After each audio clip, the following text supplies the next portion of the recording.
January 11th. Please call the roll. Sorry, I know. You didn't jump fast enough. Here.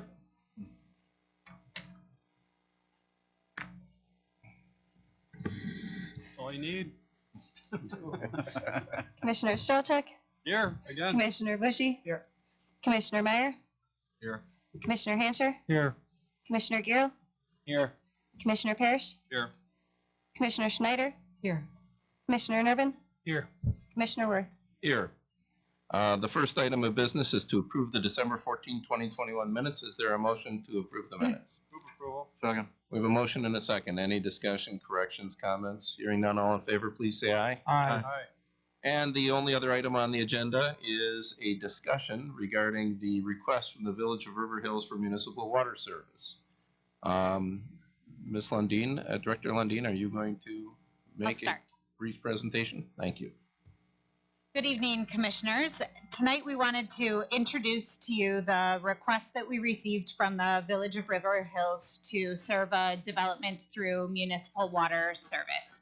The goal of tonight's conversation is just to hear the feedback from the Commission on whether or not there's a willingness to consider the request, and if so, to document the information that you would otherwise require to make a decision at a future meeting.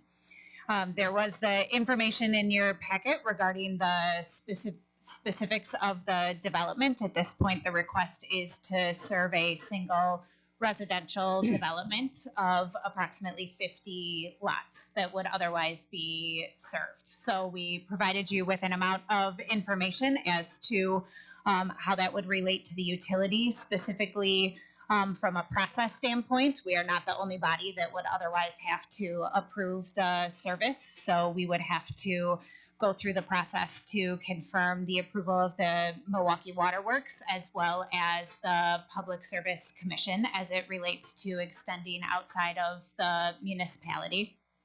And then we would also have to address a number of different agreements in both Bayside and the Village of Thiensville. When we otherwise served those municipalities with water, we entered into an intergovernmental agreement that would address a lot of the issues as it relates to the formation of the utility serving an additional municipality. And then we would subsequently address any of the technical aspects of a connection through a water services agreement with the developer.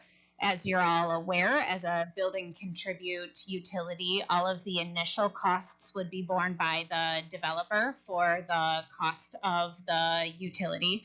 So we would be able to address any of the construction costs, any infrastructure upgrades required as it relates to our system to provide the connection, and any other items as we move through the technical process that would be required to properly serve the development. At this point, we would not anticipate any direct impact to existing utility ratepayers as it relates to the cost of this development, although we did at least provide an amount of information as it relates to capital costs and the eventual replacement of this system should you decide to consider and otherwise allow connection. So with that, we're just looking for the conversation and feedback. I believe as they came in, we have. When you're done, I was going to suggest if the administrator and the president or whoever we have kind of representing River Hills, if you want to step forward and introduce yourself and have a seat. I don't know if there'll be questions for you, but it's good to make an introduction anyhow. Good evening.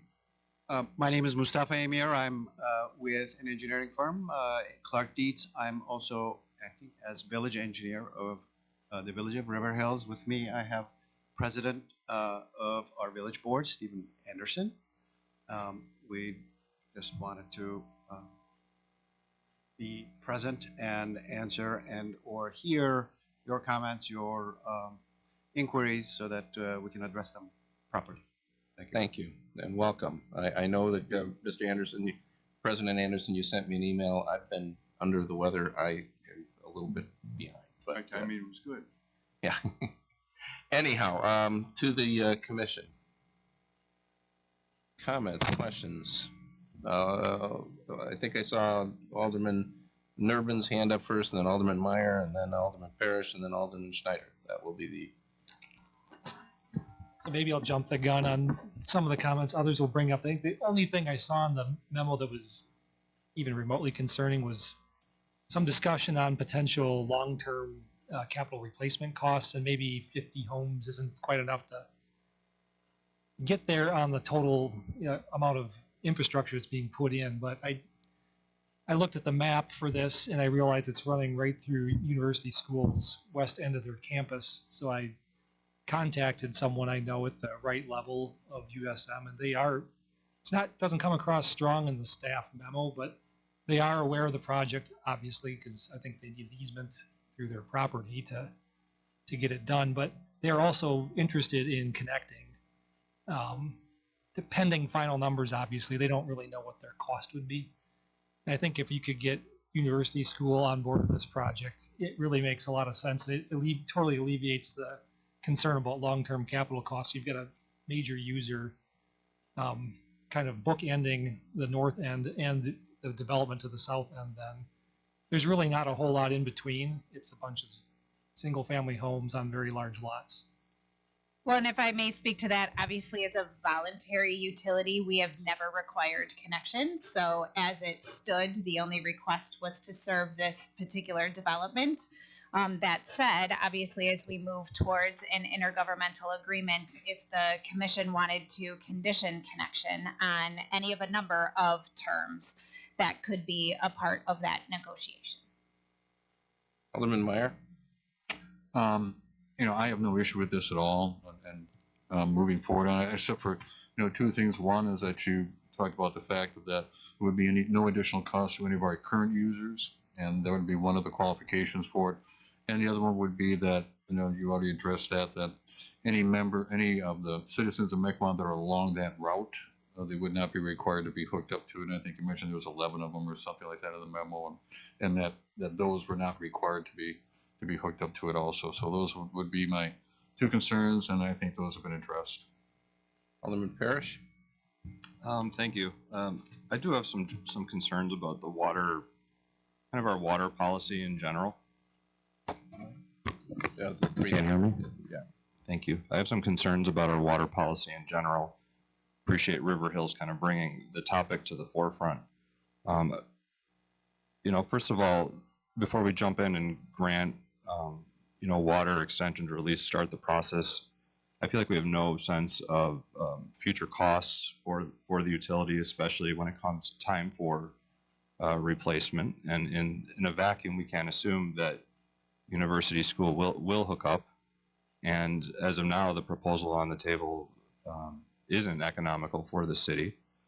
I'm gonna keep going. It started out with Thiensville, then it goes to River Hills, then it goes to the town of Grafton as soon as we run the water down Uleo Creek. And where is this water utility going? How big is it going to get? What are our goals? Are we just going to, every time a one-off policy proposal comes forward, are we just going to say, okay, because that one policy proposal makes sense? Another thing that was hidden in this packet, not hidden, but if you really read closely, is you get the water there, and we could easily end up supplying water for the rest of River Hills. Once it's there, it just keeps going. So whenever you extend water to a boundary, you're creating natural development pressure. So you're bringing water right there. So I don't see why that wouldn't happen. This is infrastructure. How come they get to come and talk to us about infrastructure? I'm still thinking about the stoplight at County Line and Fort Washington Road. We're about to spend $300,000 plus on a stoplight because our neighboring municipalities didn't want to step forward and contribute to safety and infrastructure. So it's another example of our neighbors not having dialogue with us or collaborating on infrastructure. The only thing I saw was that our staff saw this in their meeting minutes. What kind of collaboration is that? So before you come forward and try to have us extend water into your community, I guess I'd like a greater policy analysis on where we're taking this thing. Thank you. Alderman Schneider? This is just a small clarification, and maybe you mentioned this, but if, with this extension, if it would require, say, a lift station or some other infrastructure not having to do with the actual conduit, is that included in this, the cost of it, and would that be absorbed by the developer too?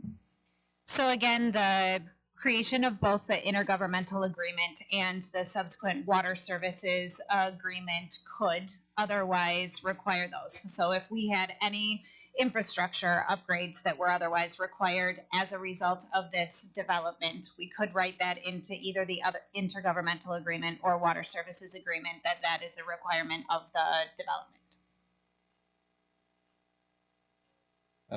Alderman Strelchak. Overall, in general, if it makes sense to expand to neighboring communities and serve people water, that's fine, and I support that. I mean, they're good neighbors to the south. We'd like to get them to contribute a little to the stop sign, which I agree. So maybe we can talk about that later. But we're here as a board evaluating whether or not this is good for the water utility. So it not only needs to be good now, it needs to be good long term, and the policy needs to be in place. I don't want to be sitting on a board where I'm like coming up with the day-to-day operations of how to make this financially responsible. I want to read it in a report and vote on it, and then talk to you about other opportunities that I see. The recommendation in the packet was, discuss and recommend how you'd like us to proceed. I'd like to see the financials on how this works for the water utility. If it financially works for the water utility and it doesn't negatively impact either now or in the future with repairs, the people that are currently on the utility, I'm in support of it. As long as we have capacity and can get it done, it's not a problem. But if there's not agreements that people have to hook up, we're not prospectors here on putting water in on the hunch that they're going to hook up. They're hooking up or we're not doing it. From my standpoint. We can't have different rules for River Hills than what we have for other ratepayers. And by referendum, we are a voluntary utility that will not require a connection. Except for the new development, correct? Then I'm sorry. Well, yes, in ours for new development, but in this particular extension, it would only be along existing development. So But for that new development they're doing, we'd only be doing it if, in fact, there's a commitment to hook correct. up. Yes. Yeah, the commitment to hook up is what I'm looking for. Yeah. Because without that, it doesn't make sense at all. You're just running Well, and I assume they wouldn't want the water if there's not the development, but we can write that into the agreements should you decide to pursue. Kristen, do you have any concerns? It is an interesting point. I, as you all know, we were here 2 months ago to discuss the idea of a water connection policy, which is at least in draft format that we will be going through at a staff level before we return to this body. We discussed many of these elements about trying to determine where connection would be required, where it would be excluded, where we would be providing opportunities and other such things. And while that would provide some of the basic parameters, we all acknowledged that there would be requirements that there would be requests outside of that we will always have either exemptions or people outside of the policy that will come before this board and ask for permission to do so. So if you want to see the generation of the policy, one thing we hadn't talked through is River Hills' timeline to render a decision, but we were already working through the water connection policy. We can certainly continue to move through that, frankly, regardless of whether River Hills wants to connect or not. That was something that we were otherwise working through. Whether you want to wait on making a decision until we have that connection policy so that you can otherwise determine how it would relate to this development is obviously up for you for consideration. I just want to point out that we will always have requests that come through that are asking for an exception and that they're asking for you as a body to make a decision for. So we could also be sure that when we generate the connection policy as it relates to questions like this, that we're not writing the policy that is contrary to this decision. But that doesn't mean, again, that you won't have requests from others that come before you asking for something different than what the policy states. Thank you. We will have another, this is not a final decision this evening. We will have more information coming to us. And while I think this was mostly to just kind of take the council's temperature, or excuse me, the utility commission's temperature, my own belief is this is it's a good neighbor thing to do. It's a relatively small addition, assuming that University School joins in because the future capital costs are concerned. I do, and Alderman Meyer and I, for as long as the utility's been around, have asked, can we get some sort of a discussion about when is enough is enough? At what point is the addition of additional people, is it no longer create efficiencies, but it in fact creates a larger organization that creates inefficiencies and that type of thing. So I agree with your concepts. I think that needs to get pushed forward, but I also think they obviously have some timing issues, and I think as a good neighbor, and maybe we can leverage, you create relationships and then can talk about other things that are important to those relationships. Maybe this is an opportunity, but I think that this is and going into River Hills may be different than if we were going into Brown Deer. And the difference being River Hills has a relatively small amount of area that would be likely to want to hook up, because people generally on 5-acre lots have no interest in hooking up onto public water. They've never had an aquifer problem. They have their own on-site wells, and it's just a cost. So my guess is this subdivision is large, and plus it takes, when you have 5-acre lots, you've got to run long laterals that become inefficient and expensive to do. So, there may be a few homes between Mequon and the subdivision that could someday decide to make the request because they're in the sewer service area. It's not going to be many. This is probably what we'd end up with. They don't have a lot of developable land in River Hills, so it's not like if somebody was coming to us, they don't know what's going to happen to the 10,000 undeveloped acres in town. We think we do, but they don't have that. So I think that this may be a good thing for us to do with a neighbor that we should be developing a better relationship with. And if we can do it on a cost-neutral basis, it's a good idea. But the devil will be in the details, and tonight's not the night for the details. Anything else? If not, Alderman Garrell. I just have a quick question. I think that Andrew Nurbin will know this. University School, how do they get their water now? I believe they're served by 2 wells, if I'm not mistaken. And the story I got was the water quality is not great, and it's not great for their pipe systems. They have to do treatment, and it's a maintenance nightmare for them. Much like the 6 of the 7 MTSD facilities that we recently onboarded to the water utility, it's the same concerns. They were all previously served by wells. The water wasn't great. They're just looking for quality of service improvements. They still want to know the final cost before they sign on to anything, as anyone would, but they are keenly interested. Are they really deep wells? I'm not sure on the engineering specifics. Anything else? Is there a motion? Thank you very much for coming. I hope we'll have. If I may, Yes. We've given ourselves almost all of 2022 to work through this item. So we are not, our intention is not to appear as we're rushing the commission into a decision. Clearly, many questions remain. That's one. Number two is that we are committed. We have I think is a great team, financial, legal, and political.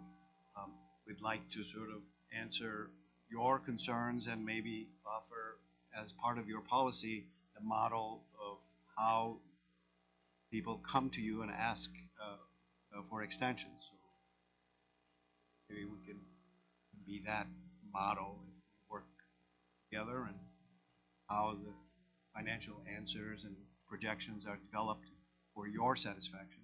Then you can put that as an exhibit in your policy and say, here, you have to answer these questions. Thank you. Is there a motion to adjourn the Water Utility Commission meeting? Move to adjourn. Second? We have a motion and a second. All in favor of adjourning, please say aye. Aye. We now will